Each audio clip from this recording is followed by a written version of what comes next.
tahun 2023 itu sebanyak 3,2 juta warga negara bermain judi online. Perputaran uang di tahun 2023 itu mencapai 327 triliun.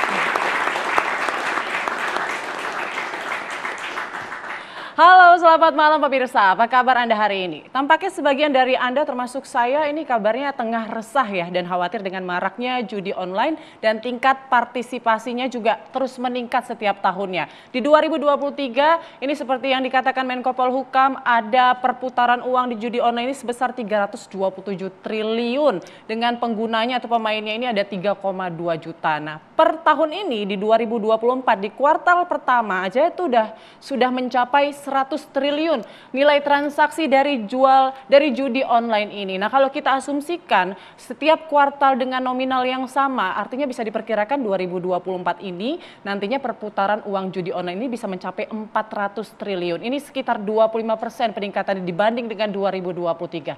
Kenapa bisa ini sudah terlarang secara hukum dan juga agama, tapi sepertinya pertumbuhan judi online di Indonesia ini kian subur setiap tahunnya. Bagaimana dampaknya jika pemerintah tidak bisa menekan pertumbuhan judi online? Kita akan bahas bersama dengan sejumlah narasumber di Indonesia Business Forum. Saya akan perkenalkan satu persatu. Di sebelah kanan saya ada Bapak R. Wijaya Kusumawardana, staf ahli Menkominfo. Selamat malam Pak Wijaya. Selamat malam Mbak. Sehat ya Pak? Baik. Selanjutnya di sebelah kanan ini ada Mas Yudi, ini korban judi online. Selamat malam Mas, boleh digunakan mic-nya? Malam Mbak. Baik, sehat ya Mas Yudi ya.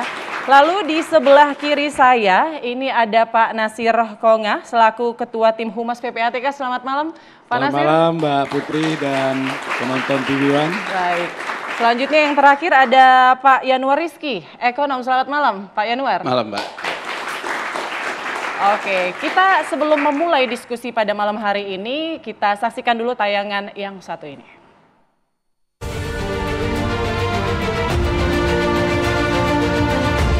Judi online di tanah air semakin mengkhawatirkan.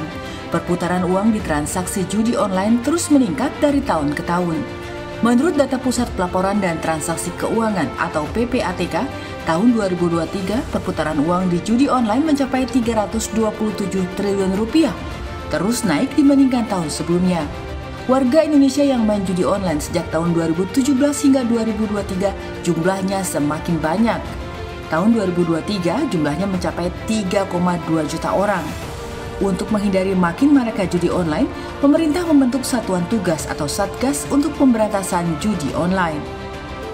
Perintah Bapak Presiden segera dilaksanakan dan dibentuk task force lintas kementerian dan lembaga untuk segera melaksanakan kerja di lapangan memberantas judi online ini yang sudah meresahkan masyarakat, karena dampaknya kepada masyarakat terutama adalah generasi penerus mulai dari tingkat SMP, SMA, bahkan SD. Tahun 2023 itu sebanyak 3,2 juta warga negara bermain judi online. Perputaran uang di tahun 2023 itu mencapai 327 triliun. Untuk tahun 2023, Otoritas Jasa Keuangan atau OJK menemukan 5.000 rekening dengan transaksi janggal. Sementara itu, Kementerian Komunikasi dan Informatika hingga 30 Desember 2023 telah menghapus 800 lebih konten judi online. Namun mengapa hingga kini situs judi online masih mudah ditemukan di dunia maya?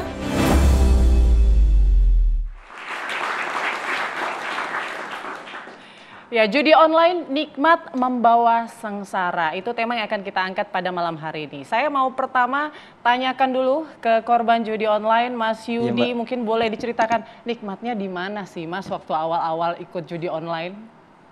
Nikmatnya nggak ada, Mbak.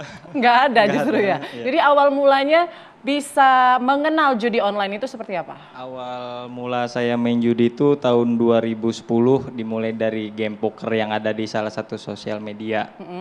Di situ saya sempat agak lama mainnya, terus sempat berhenti juga karena emang habis kontrak kerja. Kemudian setelah dapat kerja saya nyoba pokernya lewat deposit gitu. Itu habis kontraknya karena judi online bukan? Bukan. Habis dapat kerja terus saya nyoba poker yang melalui deposit. Di situ sebentar sih, cuman kekalahannya lebih banyak daripada yang sebelumnya. Karena di situ kekalahannya itu udah banyak, terus juga mobil kejual, motor kejual juga gitu. Terus saya sempat berhenti, terus ngeliat temen nih judi-judi slot gitu kan. Iseng-iseng nyoba, ternyata lebih jahat dari game-game judi lainnya. Judi slot itu bener-bener jahat Jadi banget. lebih banyak kalahnya atau menangnya sebenarnya Mas? Kalahnya. Kalahnya ya? Iya. Nah, tapi apa yang membuat Mas Yudi ingin lagi main lagi, ingin lagi? Apa karena memang mau balas dendam kekalahan sebelumnya atau seperti apa? Kalau untuk pemain judi itu awalnya itu iseng, Pak. Iseng. Yang kedua kecanduan. Ketiga itu dia masih main karena untuk ingin menutupi hutang gitu. Biasanya di situ sih. Oke, nah total bermain sudah berapa lama dan apa dampak yang Mas Yudi rasakan pada saat itu? Saya awal main 2010 berhenti di 2021. Itu dampaknya benar-benar luar biasa. 11 tahun? Ya kurang lebih itu. Dampaknya itu benar-benar luar biasa hebat. Kayak misalkan saya hampir 2 tahun itu makan mie telur. Ngutang? Iya, karena kan emang yang boleh ngutang di warung itu kan mie dan telur. Jadi bayar utang di warung, habis itu ngutang lagi. Karena kan emang tiap bulan gaji minus karena buat bayar utang. Pokoknya kalau main judi itu udah pasti terlilit utang. Udah pasti itu. Itu sampai ke pinjol-pinjol gitu Mas? Iya, saya pribadi 40 lebih pinjol. 40 lebih pinjol? Iya. Yang totalnya berapa itu? Banyak sekali loh ini. Kita ngambil rata-rata satu aplikasi 2 juta lah. Hampir 100 juta. Iya. Kalau di itu bank ada di pinjaman utang juga? di bank ada. Oke, Itu di berapa itu, atas Mas? 150 juta. 150, jadi 200 juta lebih. Iya, belum mobil, belum motor. Itu belum sama nilai jual mobil, motor yang Belum. kerugian yang Belum. ditanggungnya. Belum. Sampai sekarang ini hutangnya gimana Mas? Masih ya dicicil. Sisa yang di bank Berapa lama lagi? 5 tahun lagi. Astagfirullah. Jadi utangnya masih ada 5 tahun lagi. Nah, tapi pada saat itu pihak keluarga Ya. apa tidak ada yang mengingatkan pada saat itu? Ini 11 tahun Sudah, loh, bukan waktu sudah, yang sebentar. sudah berbagai cara mengingatkan. Gimana? Ya dari cara menegur baik, sampai marah, sampai sempat diusir juga gitu. Nah, yang bikin Mas Yudi akhirnya tersadar dan berhenti apa? Karena anak dan istri. Oh, pada saat itu sudah menikah. Sebelum nikah saya udah main, cuman karena udah mentok, udah habis semuanya, terus juga istri ultimatum mau pisah, jadi mau nggak mau saya lebih milih istri gitu, makanya Oke, berhenti. jadi ancaman istri mau berpisah. Tapi kalau judi online ini kenalnya dari mana? Apakah ada ajakan teman-teman mungkin? Iya dari teman, dari tongkrongan biasanya. Nah, teman-temannya Mas Yudi sendiri gimana nasibnya sekarang?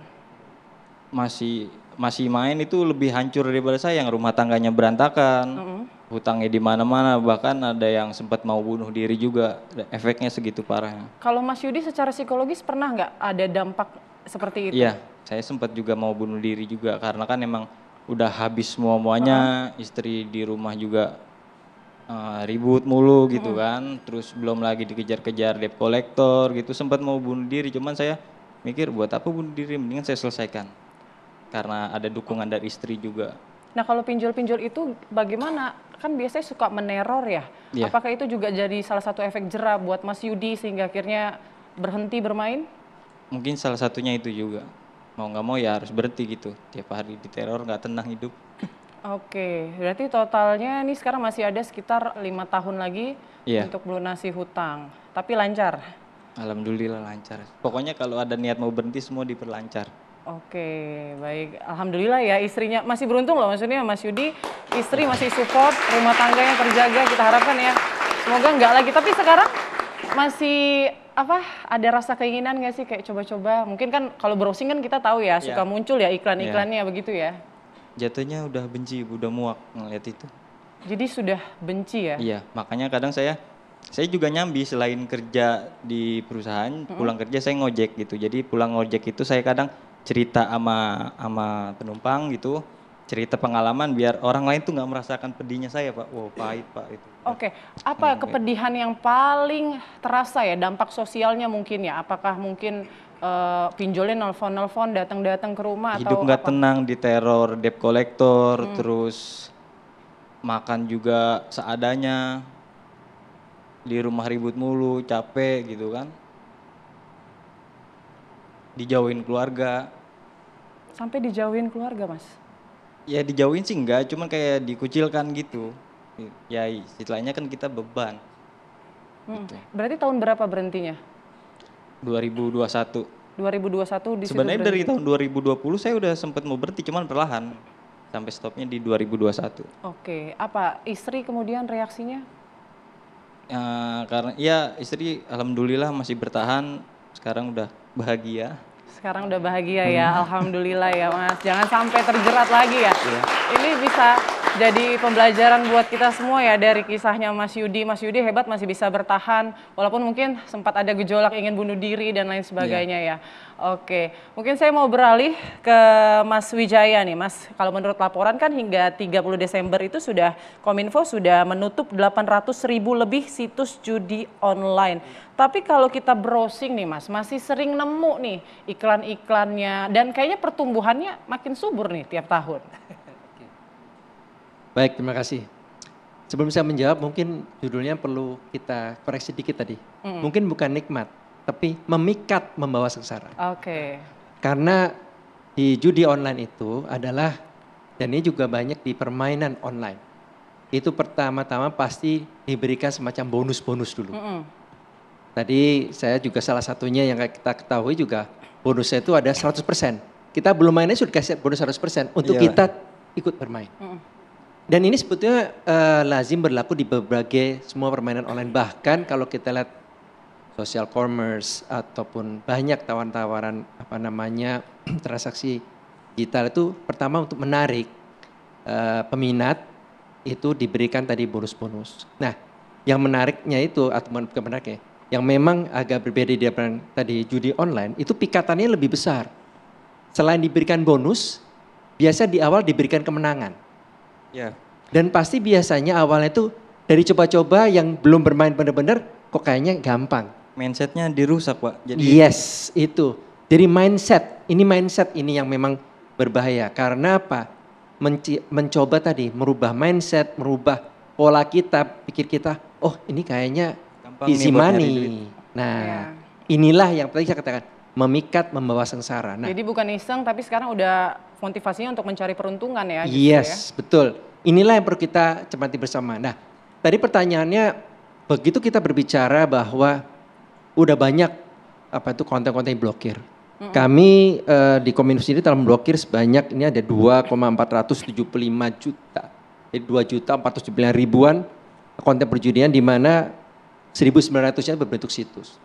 Dan tapi sekarang ini dengan semakin kita intens untuk memberantas judi, ternyata pihak ya itu tadi istilah sindikasi judi sendiri, judi online, mereka pun juga menggunakan teknologi yang semakin maju. Mereka membuat robot-robot untuk menciptakan konten-konten tertentu. Dan konten ini pun juga mereka itu, ini saya pernah juga lihat, itu bisa ghosting di beberapa tadi aplikasi. Termasuk aplikasi yang mungkin kayaknya personel. Contoh sederhana mungkin ada yang tahu Messenger kan, di sebuah platform kan. Sebetulnya Messenger itu sifatnya kan personal. Tapi di dalam Messenger tersebut itu ada, biasanya suka ada disisipi ad, iklan. Iya. Dan saya menemukan sendiri, bisa pernah lihat, wah ada iklan di sini, saya coba lihat iklannya, maaf iklan satu produk lokal kita, kok ada, saya klik. Begitu dibuka, isinya adalah misalkan iklan produk sambal ya, kok ada produk sambal saya buka, sambalnya sambal slot apaan ini, saya buka ternyata tadi. Judi online. Judi online. Lah saya khawatir terinfiltrasi, saya refleks, saya tutup. Tapi saya ingat, wah saya buka lagi. Begitu saya cari-cari, nggak ada. Oke, kalau kayak gitu data kita langsung Tidak, karena kan dia memang nempel. Karena Oke. dimungkinkan karena nempel. Nah inilah, dan sekarang punya banyak juga nempel di beberapa situs-situs yang miliknya pemerintah. Khususnya juga di pendidikan, makanya tadi ada disebutkan pelajar itu kena. Nah inilah kita juga dorong, kami juga pernah bekerja sama dengan teman-teman di Kemendikbudristek juga, supaya ini kemudian sama-sama kita memberikan edukasi dan juga melakukan tadi pencegahan dengan edukasi hal ini. Oke, ada juga yang kemudian dijual di marketplace. Nah itu bagaimana bisa kemudian pengawasan Kominfo apakah lolos dari? Kalau dijual, kalau umpamanya yang judi itu kan kita dilarang. Bahkan di dalam Undang-Undang ITE ini pasal 27 ayat 2 itu sebutkan bahwa itu siapapun yang menjual tadi ketahuan transaksi judi online itu sudah dilarang dan dikenakan hukuman karena undang-undang. Oke. Jadi nggak mungkin dia akan menjual. Oke. Kecuali dia tadi disamarkan dalam bentuk produk lain. Baik, nah informasinya juga saat ini pemerintah sedang membentuk Satgas ya untuk pemberantasan judi online. Nanti kita akan bahas kapan akan dimulai Satgas ini, kemudian apakah nanti efektif pekerjaannya. Kita nantikan usai jeda, kami akan kembali sesaat lagi.